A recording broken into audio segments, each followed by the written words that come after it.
今次咧，我哋就講下條車匙有啲咩用途啦。嚟到架車度，當然啦，主要就係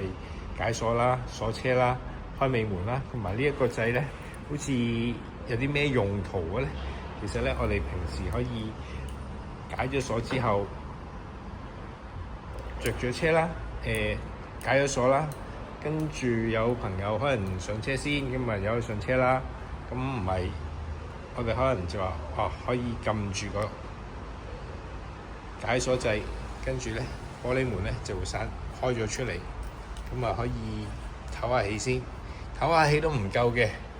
咁原來我仲有啲嘢要整，跟住個朋友又上車啦，咁我唯有就係開咗車俾佢啦。我又唔想開門踩迫力撳其他掣，跟住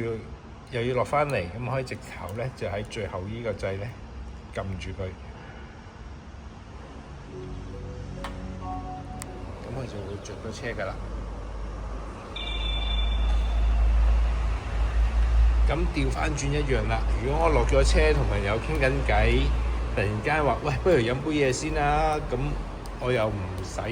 專登行翻埋上架車度，專登行翻埋架車度去熄車，咁亦都可以好瀟灑地咁揸住條車匙啦，長撳，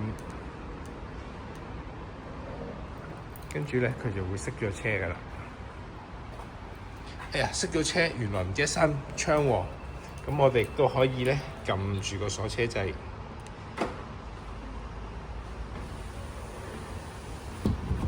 跟住咧佢就會幫我哋鎖晒窗同埋鎖咗門噶啦。今次又分享到呢度啦。